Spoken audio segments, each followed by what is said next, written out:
मैं संजय सर आपको अपने channel PCM by Sanjay sir में स्वागत करता हूं। चूंकि आधुनिक भारत लेके चल रहा हूं और आधुनिक भारत में मैं आज आपको 1857 यानी 1857 की क्रांति लेके आया हूं, जो कि परीक्षा की दृष्टि से बहुत ही महत्वपूर्ण है। इसके सेक्शन को शुरू करने से पहले मैं कुछ आपको बुलेट पॉइंट्स देना चाहूँगा, जो कि परीक्षा में अक्सर पूछे जाते हैं। पीसीएस प्री में भी कई बार पूछे गए हैं। हालांकि इसमें मैंने जो रूपरेखा तैयार की है वो मेंस की दृष्टि से भी इम्पॉर्टेंट है, परंतु प्री के कुछ खास क्वेश्चंस मैं आपके सामने प्रस्तुत कर रहा हूँ। जैसे परीक्षाओं में अक्सर पूछा गया है कि 1857 की क्रांति के समय ब्रिटिश प्रधानमंत्री कौन था? वो थे पार्मिस्टन। पार्मिस्टन जो थे वो उस समय ब्रिटिश प्रधानमंत्री थे जब 1857 की क्रांति भारत में हुई थी। दूसरी चीज, भारत का उस समय गवर्नर जनरल कौन था? तो वो थे कैनिंग। कैनिंग जो थे भारत के गवर्नर जनरल थे, जो कि 1857 की क्रांति के समय भारत में थे। उस समय मुगल बादशाह कौन था? तो आप लिख सकते हैं बहादुर शाह द्वितीय, जिन्हें बहादुर शाह जफर के नाम से भी जाना जाता है।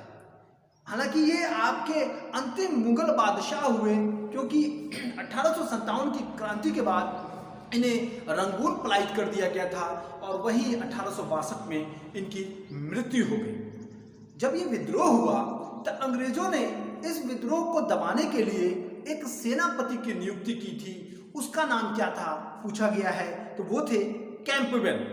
कैंपबेल जो थे वो उस समय विद्रोह को दबाने के लिए अंग्रेजी सेना का सेनापति थे। और विद्रोहियों ने किस प्रतीक का इस्तेमाल किया था? तो वो था रोटी और कमल। जब विद्रोही दूसरे विद्रोही, जिसे विद्रोही कह तो नहीं सकता मैं इन्हें स्वतंत्रता संग्राम सेनानी कहूँगा, जब ये लोग दूसरे सेनापति को संदेश भेजते थे तो रोटी और कमल के रूप में भेजते थे।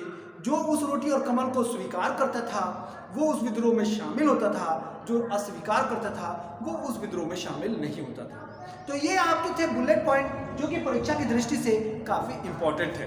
अब मैं 1857 की क्रांति का एक विस्तृत वर्णन आपके सामने प्रस्तुत कर रहा हूँ, जो कि मेंस की दृष्टि से भी काफ़ी इम्पोर्टेंट है।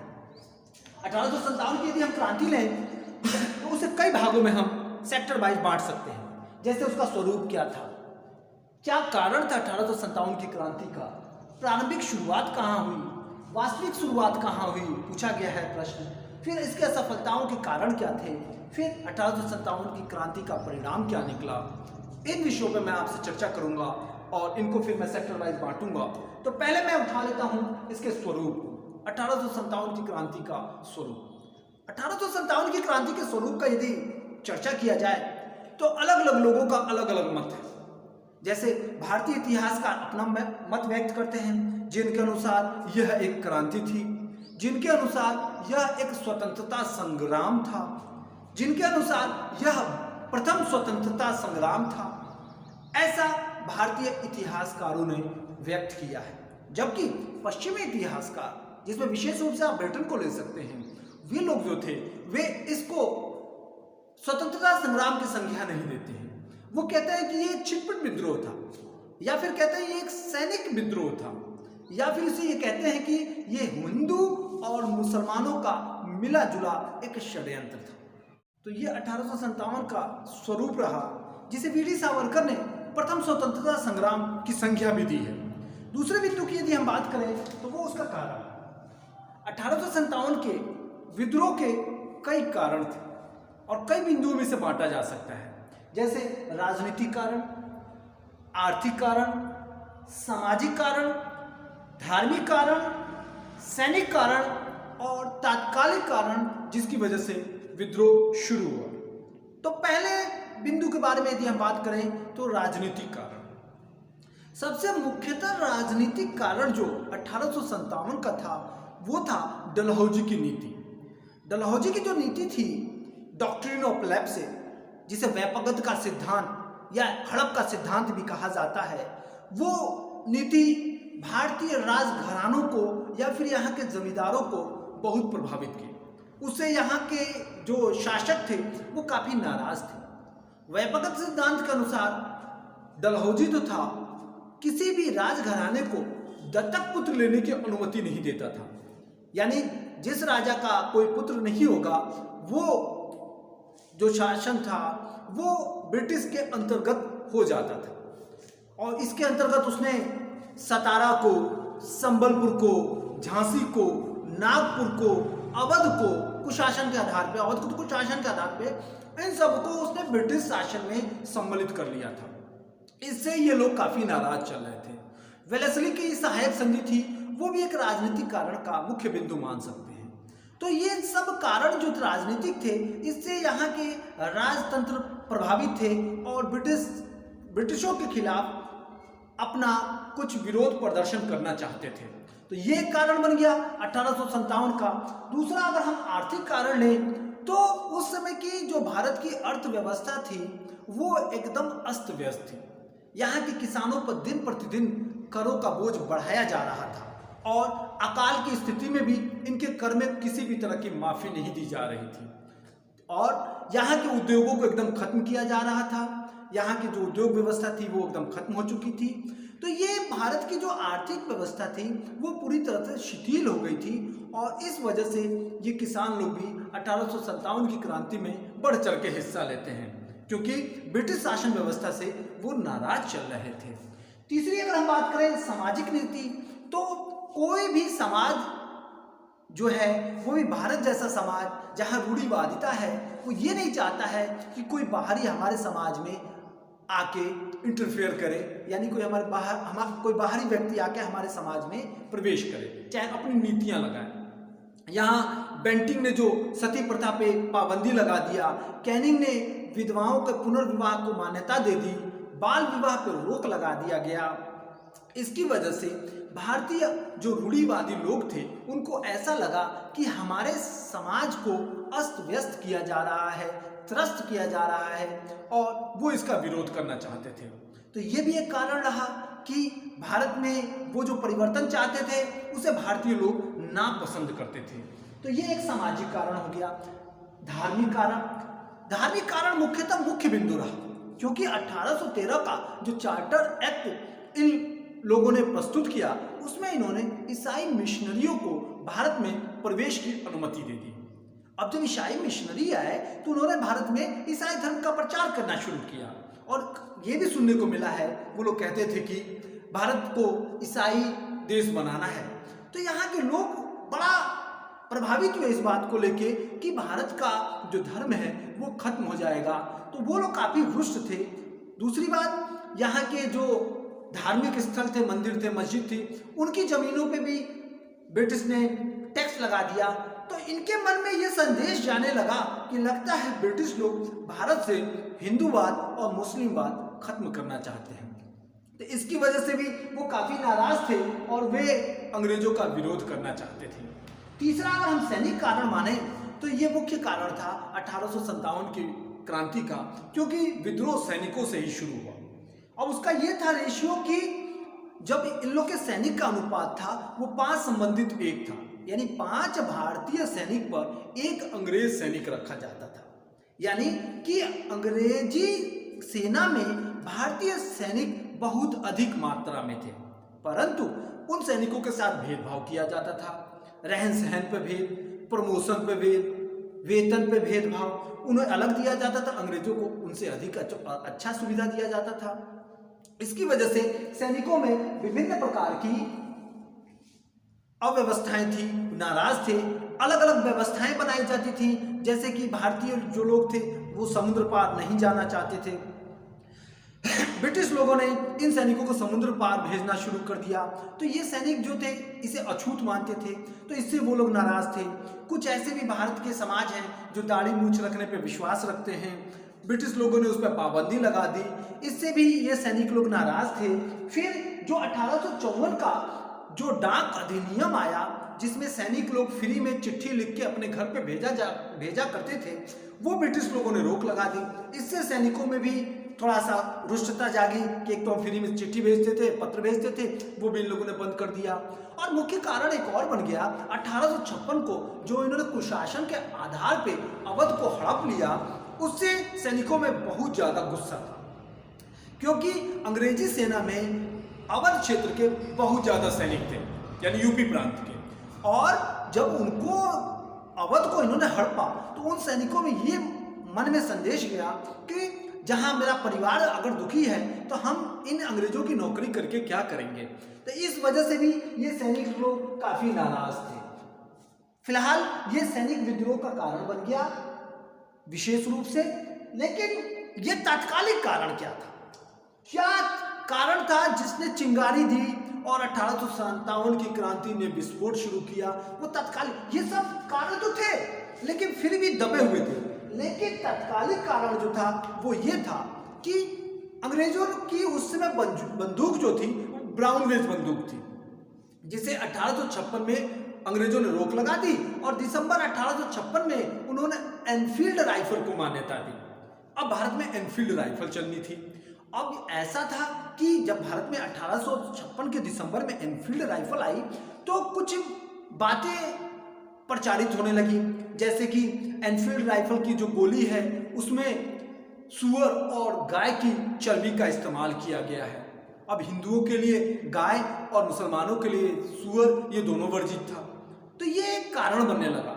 और 1856 के दिसंबर में जब ये बंदूक शुरू की गई तो जनवरी 1857 में सबसे पहले दमदम में, फरवरी 1857 में बहरामपुर में ये खबर आग की तरफ फैलने लगी। पहले दमदम में, फिर बहरामपुर में, और मार्च आते आते 29 मार्च की घटना है, ये बैरकपुर छावनी में भी ये खबर पहुंच गई। 34वीं इन्फेंट्री के जो सिपाही थे मंगल पांडे, उन्होंने 29 मार्च को मना कर दिया कि मैं इस सूअर और गाय की चर्बी युक्त गोली का, बंदूक का इस्तेमाल नहीं करूंगा। उनके ऊपर जब दबाव बनाया गया तो उन्होंने अपने अधिकारियों पे गोली चला दी, जिसमें लेफ्टिनेंट बाग और सार्जेंट ह्यूडसन घायल हो गए। 29 मार्च को मंगल पांडे को पकड़ लिया गया और 8 अप्रैल को उनको फांसी दे दी गई। अब जब उनको फांसी दी गई गोली की मनाही करने पे और थोड़ा सा विद्रोह करने पे, इससे ये मैसेज पूरे भारत में धीरे धीरे फैल गया। सब सैनिकों में ये खबर जाने लगी कि ये गोली में सूअर और गाय की चर्बी का इस्तेमाल किया गया है, और धीरे धीरे हर जगह ये विरोध होने लगा। लेकिन ये जो कारण था ये तो तत्काल रहा, फिर से उनको फांसी देने के बाद इस बात को दबा दिया गया। लेकिन जब ये खबर मेरठ तक पहुंची तो 9 मई को 1857 को वहां के कुछ सिपाहियों ने बंदूक का, गोली का इस्तेमाल करना मना कर दिया। अंग्रेजों ने उन्हें कारागार में बंद कर दिया। लेकिन 10 मई को सैनिकों ने विरोध शुरू किया और अंग्रेज अधिकारियों को गोली मार दिया और अपने सैनिकों को जेल से छुड़ाया और दिल्ली की तरफ कूच कर गया। 11 तारीख को वो दिल्ली पहुंचे और 12 तारीख को उन्होंने दिल्ली पे अपना कब्जा कर लिया। तो ये भी एक कारण बन गया उनका कि जब उन्होंने दिल्ली पे कब्जा किया तो दिल्ली अब उनके अधिकार के अंतर्गत आ गया और बहादुर शाह द्वितीय यानी बहादुर शाह जफर को उन्होंने अपना नेता घोषित कर दिया और इस प्रकार यह विद्रोह काफी बढ़ने लगा। लेकिन वो बहुत दिनों तक दिल्ली को अपने कब्जे में नहीं रख पाए और यही कारण हो गया जो वास्तविक शुरुआत जो थी, ये 1857 की क्रांति की वास्तविक शुरुआत कहा जाए तो यही रहा। अगर आपसे तत्कालिक पूछा जाए तो प्रारंभिक शुरुआत तो हो गई थी 29 मार्च को, लेकिन अगर वास्तविक शुरुआत पूछा जाए तो वो 10 मई को हुई। 10 मई 1857 को मेरठ में ये विरोध शुरू हुआ। अब देखिए, अब जब ये 10 मई को शुरू हुआ तो ये पूरे भारत में जहां जहां फैलना था ये फैल गया। कुछ जगहों पे विद्रोह हुआ और वहां पे अलग अलग लोगों ने इसका नेतृत्व किया। विशेष रूप से उन लोगों ने इसमें हिस्सा लिया जो डॉक्ट्रिन ऑफ लेप्से यानी वैपगत सिद्धांत के विरोध में थे। तो मैं आपको एक चार्ट के अंतर्गत ये समझाना चाहूंगा कि ये विरोध कहाँ हुआ और किसने इसको दबाया और किसने इसका नेतृत्व किया, क्योंकि परीक्षाओं में इसमें से प्रश्न पूछे जाते हैं। तो सबसे पहले ये जो विरोधी थे, जो विद्रोही थे, वो दिल्ली पहुंचते हैं और दिल्ली में ये लोग बहादुर शाह द्वितीय को अपना शासक घोषित करते हैं। क्योंकि बहादुर शाह द्वितीय बुजुर्ग व्यक्ति थे तो उनका सेनापति जो बख्त खां था वो उसका नेतृत्व करता है। निकोलस जो थे वो उस विद्रोह को दबाने की कोशिश करते हैं परंतु उनकी मृत्यु हो जाती है। उसके बाद हडसन जाते हैं और हडसन उस विद्रोह को दबा देते हैं। उसके बाद वहां से बहादुर शाह जफर को रंगून निर्वासित कर दिया जाता है और वहीं पे 1862 में उनकी मृत्यु हो जाती है और इस प्रकार मुगल शासन खत्म हो जाता है। दिल्ली का विद्रोह अंग्रेजों ने बहुत तेजी से यानी 1857 के अंत होते होते दबा दिया था। दूसरा विरोध अगर हम करें तो ये चले कानपुर में बाजीराव द्वितीय यानी मराठाओं के अंतिम पेशवा बाजीराव द्वितीय ने अपने दत्तक पुत्र नाना साहब को घोषित किया था, लेकिन चूंकि दत्तक पुत्र को अमान्य घोषित कर दिया गया था तो नाना साहब भी इस विरोध में शामिल हो गए। वैसे परीक्षाओं में अक्सर पूछा गया है कि नाना साहब का वास्तविक नाम क्या है, तो आप धोधू पंत लिखेंगे। धोधू पंत जो था वो नाना साहब का वास्तविक नाम था। तो इन्होंने विद्रोह किया, इनके साथ तात्या टोपे भी शामिल थे। इस विद्रोह को कैंपबेल ने दबा दिया और कैंपबेल मैंने अभी बताया आपको सेनापति था, उसने दबाया। नाना साहब पकड़े नहीं गए और वो नेपाल जाके पलायित हो गए, नेपाल निकल गए, अंग्रेजों के हाथ नहीं है। तीसरे विद्रोह की हम बात करें तो वो है लखनऊ में बेगम हजरत महल ने विद्रोह का मोर्चा संभाला। कहा जाता है कि हाथी पर बैठ के खुद अपनी सेना का नेतृत्व करती थी और अपनी सेना का मनोबल बढ़ाती थी। इस विद्रोह को भी कैंपबेल ने दबा दिया, लेकिन वो अंग्रेजों के हाथ नहीं चढ़ी और वो भी नेपाल निकल गई। तो ये था लखनऊ का विरोध। फिर चलते हैं ग्वालियर पे। ग्वालियर के विरोध जो था वो तात्या टोपे ने संभाला। मैंने आपको बताया कि नाना साहब के साथ तात्या टोपे शामिल थे, परंतु जब नाना साहब शिथिल पड़ गए तो तात्या टोपे ग्वालियर पहुंच गए और वहां उन्होंने अंग्रेजों का विरोध करना शुरू कर दिया। लेकिन अपने मित्र मान सिंह के धोखे की वजह से उनको पकड़ लिया गया और उन्हें फांसी दे दी गई। तो ग्वालियर का विरोध जो था, विद्रोह था, वो तात्या टोपे ने संभाला। मान सिंह के धोखे की वजह से उनको पकड़ा गया। प्रश्न पूछा गया है कौन विश्वासघात किया, तो मान सिंह था। यह भी प्रश्न पूछा जाता है कि तात्या टोपे का वास्तविक नाम क्या था, तो वो रामचंद्र पांडुरंग था। याद रखेंगे, रामचंद्र पांडुरंग जो था वो तात्या टोपे का वास्तविक नाम था। अगला जो है झांसी में चलते हैं। तो झांसी के बारे में आप सभी जानते हैं, बूंदे लो हर बोलो के मुंह हमने सुनी कहानी थी, खूब लड़ी मर्दानी वो तो झांसी वाली रानी थी। यानी मर्दानों का वेश में इसने अंग्रेजों के छक्के छुड़ाए। तो झांसी का विद्रोह जो था लक्ष्मीबाई ने संभाला। वो गंगाराम की विधवा थी और अपने दत्तक पुत्र दामोदर राव के लिए युद्ध में उतरे थी। तो गंगाराम की विधवा रानी लक्ष्मीबाई और किसके लिए? अपने दत्तक पुत्र दामोदर राव के लिए। इस विद्रोह को भी सर ह्यूरोज ने दबा दिया। सर ह्यूरोज रानी लक्ष्मीबाई की मृत्यु पे कहते हैं कि इस 1857 के कोई वीरांगना अगर है तो सचमुच ये स्त्री रानी लक्ष्मीबाई है, इससे बड़ा कोई वीरांगना इस युद्ध में नहीं है। तो सर ह्यूरोज द्वारा झांसी का विद्रोह दबाया गया। अगर हम चलते हैं फिर बिहार में, तो यहाँ चलते हैं तो यहाँ मिलता है जगदीशपुर। जगदीशपुर के उस समय जमींदार जो थे वो बाबू कुंवर सिंह थे। बाबू कुंवर सिंह जो थे वो जगदीशपुर को तो अपने कब्जा लेते हैं, यूपी में आके आजमगढ़ को भी अपने कब्जे में लेते हैं। ऐसा माना जाता है कि 1857 में सबसे ज्यादा अंग्रेजों को परेशान करने वाले बाबू कुंवर सिंह थे और सबसे ज्यादा जीत इन्होंने ही दर्ज की थी। परंतु विलियम टेलर जो था उन्होंने इनके विद्रोह को दबा दिया। बाबू कुंवर सिंह को सबसे सफल क्रांतिकारी 1857 का माना जाता है। फिर बिहार के ही पटना में एक पुस्तक विक्रेता थे पीर अली, उन्होंने विद्रोह किया और उनके विद्रोह को भी बहुत जल्द ही दबा दिया गया।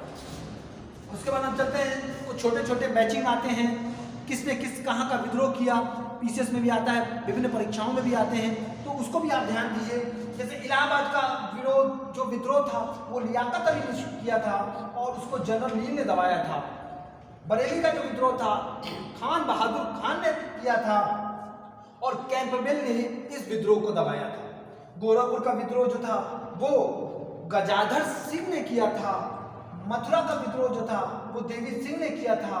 राजस्थान में दो भाई जयदयाल और हरदयाल थे, उन्होंने इस विद्रोह को नेतृत्व किया था, परंतु ये विद्रोह दबा दिया गया। कुछ समय तक चला, अंग्रेजों का विरोध हुआ, लेकिन इसका पतन हो गया जल्द ही। तो ये थे इसकी वास्तविक शुरुआत। ये था विद्रोह का रूप जिसमें विद्रोह को दबाया गया और 1858 आते आते 1857 की क्रांति को पूर्णतः दबा दिया गया था। अब हम इस बिंदु पे चलते हैं कि ये इसकी वास्तविक शुरुआत थी, ये इसको दबा दिया गया, तो इसकी असफलता के कारण क्या थे? इसकी असफलता के कारण स्पष्टता, अगर आप भारत के मैप को देखेंगे तो ये विरोध शुरू हुआ सबसे पहले दमदम से, बंगाल से होते हुए दमदम, बहरामपुर, फिर आपका बैरकपुर होते हुए ये विरोध जो मेरठ में आ गया, मेरठ से होते हुए उत्तर प्रदेश होते हुए ग्वालियर पहुंचा, मध्य प्रदेश, राजस्थान, यानी भारत का उत्तरी हिस्सा और उत्तरी पूर्वी हिस्सा जो बांग्लादेश में पड़ता है वो इस विरोध में, इस विद्रोह में शामिल था। भारत का जो निचला हिस्सा था जो दक्षिण क्षेत्र कहलाता है वो उस विद्रोह में बिल्कुल शामिल नहीं था। तो ये सबसे मुख्य कारण हो गया कि इस विद्रोह में पूरा भारत शामिल नहीं हुआ और वो भी विशेष रूप से दक्षिणी हिस्सा। तो ये आपके असफलता का सबसे मुख्यतः कारण रहा। इसका परिणाम क्या निकला? परिणाम ये निकला कि 1857 की क्रांति से पूरा ब्रिटिश जो था, पूरा इंग्लैंड जो था वो हिल चुका था। और उन्होंने क्या किया, 1858 में इस क्रांति को दबाने के बाद यहाँ का जो शासन व्यवस्था था वो ईस्ट इंडिया कंपनी के हाथों से ले लिया और वहाँ के पार्लियामेंट को, वहाँ की जो ब्रिटिश पार्लियामेंट थी उसके अंतर्गत यहाँ का शासन दे दिया। यानी कि ब्रिटिश लोगों ने भारतीय शासन की व्यवस्था अपने हाथों में ले ली और यहाँ का जो शासन था वहाँ की रानी को दे दिया गया। रानी जैसे ही शासक बनी वैसे ही उन्होंने भारत में सुधारात्मक दृष्टि से जो भारत के लोगों की मांग थी उस पर ध्यान दिया और इस प्रकार जो विरोध जो था वो वहाँ तक गया और 1857 का विरोध भारत में परिवर्तन का एक मुख्य बिंदु भी बना। तो मैं आज आपको 1857 के विरोध के बारे में और विद्रोह के बारे में जानकारी दे रहा था, जिसमें मैंने इसके स्वरूप की जानकारी दी, कारण की जानकारी दी, प्रारंभिक शुरुआत जो मैंने बताया आपको बैरकपुर में हुआ, वास्तविक शुरुआत मैंने बताया 10 मई मेरठ में हुआ, फिर इसकी असफलता क्या थे, इसके परिणाम क्या थे, ये सब चीज़ें मैंने आपको समझाई। ये थे 1857 के विद्रोह का कारण।